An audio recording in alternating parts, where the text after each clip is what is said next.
Dalam kehidupan sehari-hari, kita tidak lepas dari kegiatan mengukur atau pengukuran, seperti mengukur panjang suatu benda, diameter dan tebal suatu benda. Mengukur massa suatu benda, mengukur waktu yang telah kita tempuh, dan mengukur volume bahan makanan serta benda yang tidak beraturan. Kita masih membahas tentang pengukuran dalam kerja ilmiah, dan pada video ini kita belajar tentang penggunaan alat ukur panjang, massa, waktu, dan volume. Simak terus videonya ya. Jangan lupa yang belum subscribe, dibantu subscribe-nya. Like, komen, dan share video ini. Semoga bermanfaat.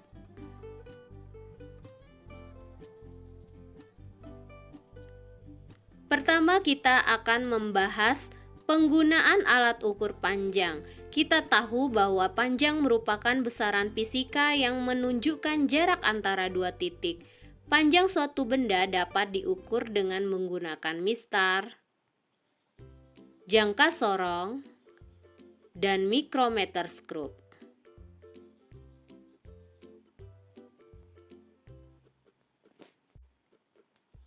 Mistar atau penggaris adalah alat ukur panjang yang sering digunakan dan paling banyak ditemukan dalam kehidupan sehari-hari. Mistar memiliki skala terkecil 1 mm atau 0,1 cm. Untuk mengukur panjang benda dengan mistar, kita dapat menempatkan salah satu ujung benda yang akan diukur agar berimpit dengan skala 0 mistar. Dan panjang benda tersebut dapat dibaca pada skala mistar yang berimpit dengan ujung benda lainnya, seperti yang terlihat pada gambar. Panjang benda yang diukur adalah 13,6 cm atau 136 mm. Pada saat menggunakan mistar, kita juga perlu memperhatikan posisi mata yang benar. Posisi mata yang benar saat melihat mistar adalah melihat tegak lurus terhadap skala. Hal ini untuk menghindari kesalahan pembacaan hasil pengukuran akibat beda sudut kemiringan dalam melihat atau disebut dengan kesalahan paralaks. Alat ukur panjang yang kedua adalah jangka sorong. Jangka sorong lebih teliti daripada mistar.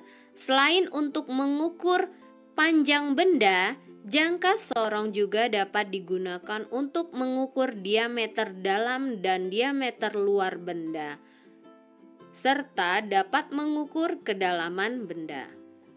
Selanjutnya, kita lihat komponen-komponen jangka sorong beserta fungsinya.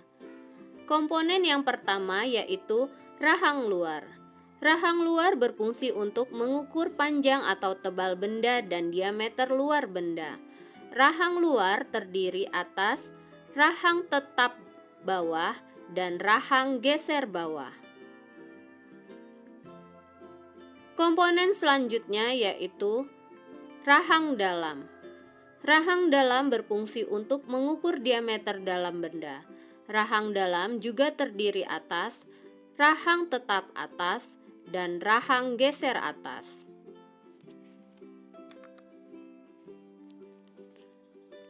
Komponen selanjutnya yaitu pengukur kedalaman. Fungsinya untuk mengukur kedalaman benda. Selanjutnya, skala utama sentimeter berfungsi untuk mengukur skala utama dalam satuan sentimeter. Selanjutnya, skala utama inci berfungsi untuk mengukur skala utama dalam satuan inci. Selanjutnya, Skala Nonius milimeter berfungsi untuk mengukur skala Nonius dalam satuan milimeter. Skala Nonius ini dapat menambahkan tingkat akurasi pada pengukuran. Selanjutnya, ada skala Nonius dalam inci, berfungsi untuk mengukur skala Nonius dalam satuan inci. Selanjutnya adalah pengunci. Pengunci berfungsi untuk mengunci alat ukur sebagai penahan rahang tetap pada tempatnya, sehingga benda bisa tertahan dan tidak mudah lepas.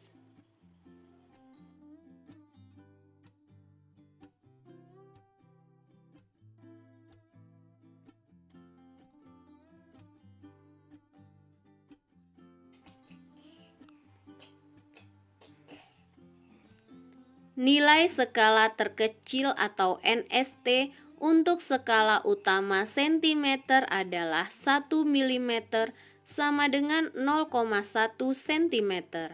Sedangkan untuk nilai skala terkecil atau NST pada skala Nonius jangka sorong tergantung pada jumlah garis skala Noniusnya.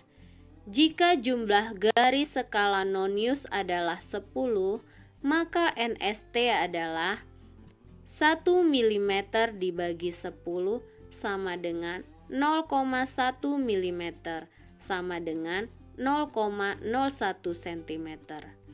Jika jumlah garis pada skala Nonius adalah 20, maka nilai skala terkecilnya adalah 1 mm dibagi 20 sama dengan 0,05 mm sama dengan 0,005 cm.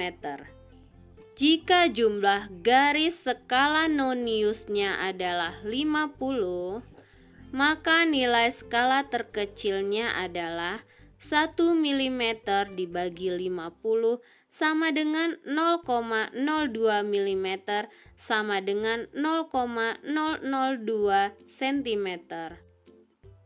Di dalam suatu pengukuran adanya kemungkinan terjadinya ketidaktelitian, maka terdapat nilai yang menyatakan kemungkinan error dari pengukuran, yaitu nilai ketidakpastian atau delta X. Nilai ketidakpastian untuk sekali pengukuran dapat ditentukan dengan cara delta X sama dengan setengah kali nilai skala terkecil skala utama. Untuk alat ukur yang memiliki skala Nonius, ketidakpastiannya adalah skala terkecil Noniusnya. Jika nilai skala terkecil skala Nonius jangka sorong 0,1 mm, maka nilai ketidakpastiannya adalah 0,1 mm. Jika NST skala Nonius jangka sorong 0,05 mm, maka nilai ketidakpastiannya adalah 0,05 mm. Jika NST jangka sorong adalah 0,02 mm, maka nilai ketidakpastiannya adalah 0,02 mm. Untuk dapat menggunakan jangka sorong, kita dapat melakukan langkah-langkah berikut ini. Pertama, cek dan pastikan bahwa pada saat kedua rahang tertutup, skala menunjukkan angka 0 agar tidak ada kesalahan pengukuran. Kedua, kendurkan baut pengunci dan tarik rahang geser ke kanan sampai benda yang ingin diukur bisa pas ditempatkan di antara rahang tetap dan rahang geser. Ketiga, letakkan benda yang akan diukur di antara kedua rahang dan pastikan juga posisinya sudah sesuai ya. Keempat, tarik rahang geser ke kiri sampai mengapit benda yang akan diukur. Selanjutnya, putar baut pengunci sampai terdengar suara klik. Terakhir, baca dan hitung hasil pengukuran yang diperoleh.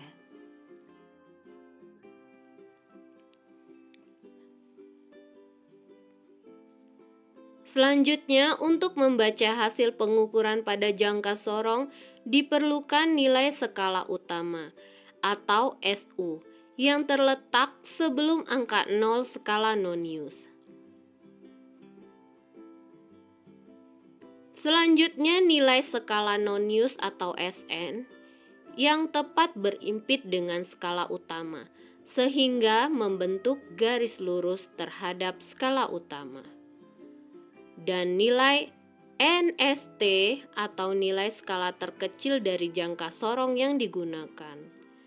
Kita lihat pada jangka sorong ini dihasilkan pengukuran seperti pada gambar.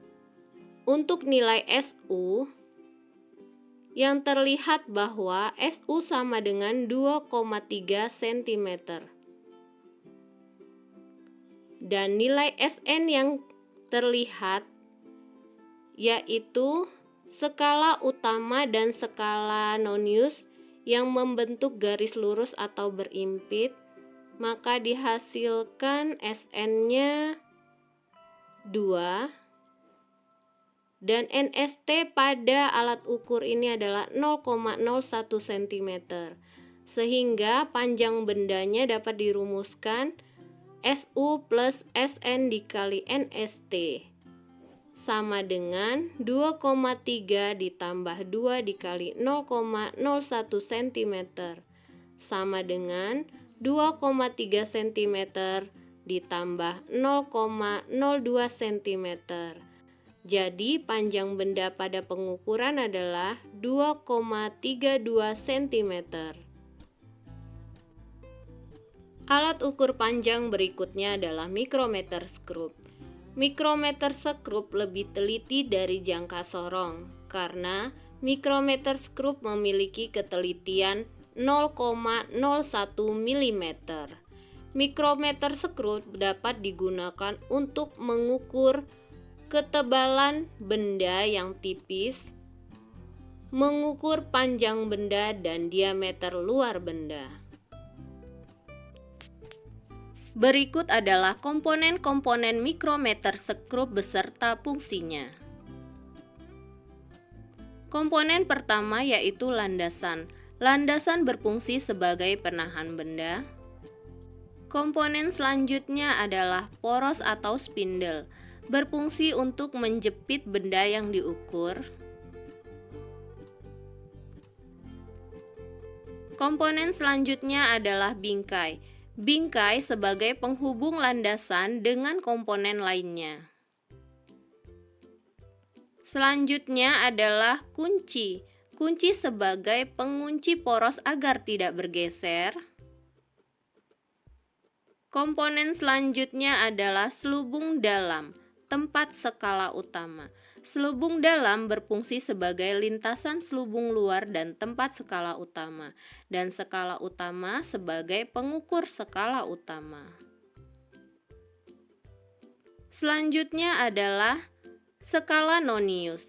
Skala Nonius sebagai pengukur skala Nonius. Komponen selanjutnya adalah selubung luar. Selubung luar berfungsi sebagai tempat skala Nonius yang dapat berputar dan bergeser. Komponen yang terakhir adalah roda bergerigi. Roda bergerigi berfungsi sebagai pembatas pergeseran poros yang berlebih terhadap benda.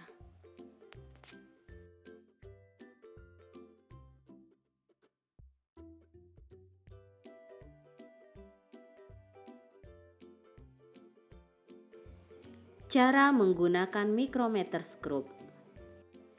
Untuk dapat menggunakan mikrometer skrup, kita dapat mengikuti langkah-langkah berikut.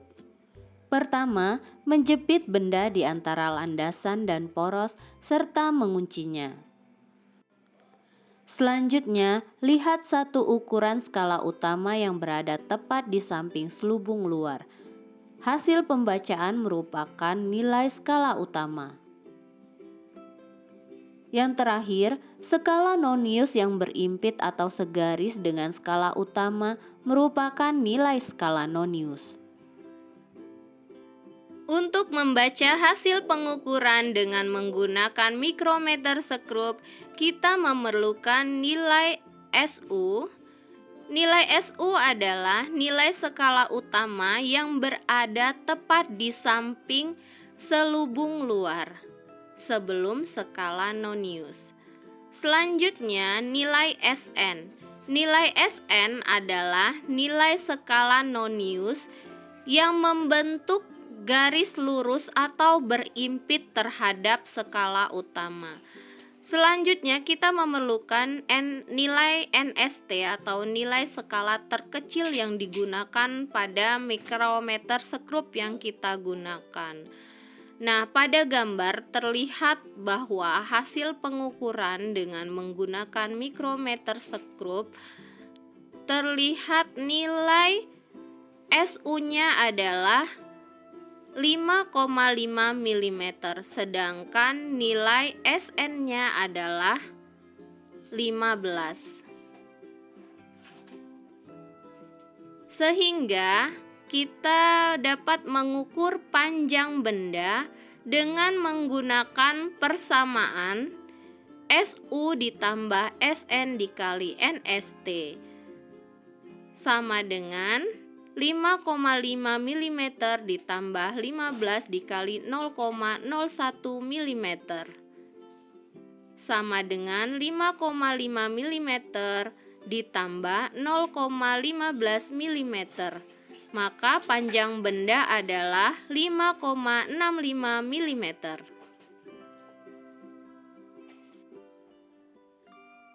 Selanjutnya, penggunaan alat ukur massa. Massa adalah jumlah zat atau materi yang terkandung dalam suatu benda. Massa dapat diukur dengan alat berupa neraca atau timbangan. Banyak jenis neraca atau timbangan yang kita temui di kehidupan sehari-hari dan ditemui saat praktik di laboratorium. Nah, pada video ini kita akan membahas penggunaan alat ukur massa, yaitu neraca Ohaus 3 lengan. Neraca Ohaus 3 lengan. Neraca Ohaus 3 lengan digunakan untuk mengukur massa benda atau logam yang digunakan dalam praktik laboratorium. Neraca Ohaus ini memiliki beberapa bagian yang memiliki fungsi yang berbeda. Bagian-bagian tersebut adalah tempat beban. Tempat beban digunakan untuk meletakkan benda yang akan diukur.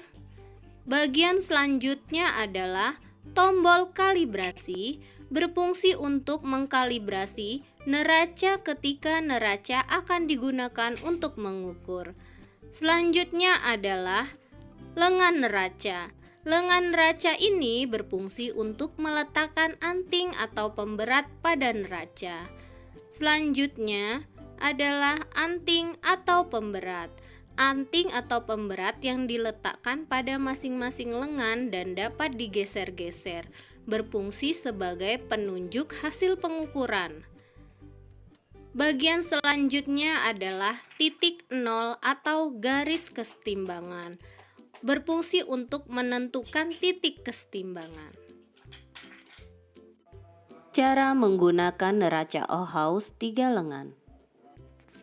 Untuk dapat menggunakan neraca Ohaus 3 lengan, kita dapat melakukan langkah-langkah berikut. Letakkan benda yang akan diukur massanya pada tempat beban dalam neraca. Langkah kedua, geser skala mulai dari yang skala besar.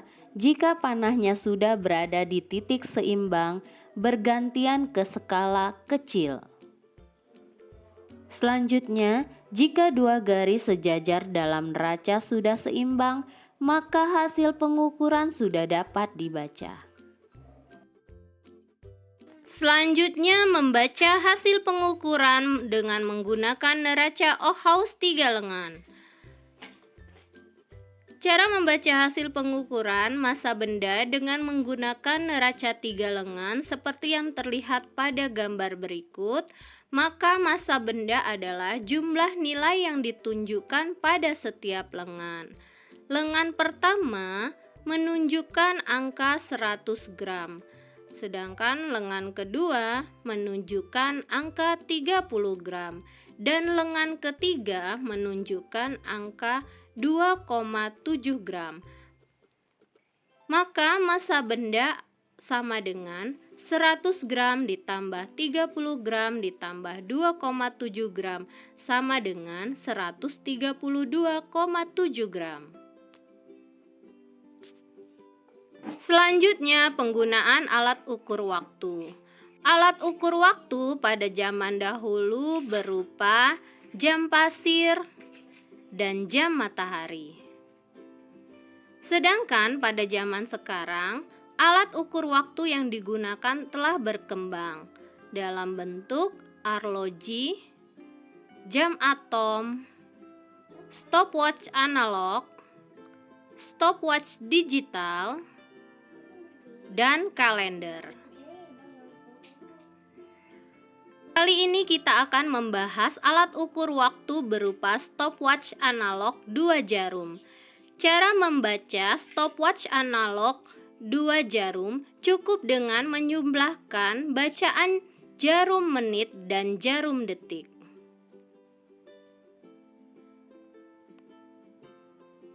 Pada gambar terlihat jarum menit menunjukkan angka 2, sedangkan jarum detik menunjukkan angka 7, sehingga waktu yang ditunjukkan adalah 2 menit ditambah 7 detik, sama dengan 2 dikali 60 detik ditambah 7 detik, sama dengan 120 detik ditambah 7 detik.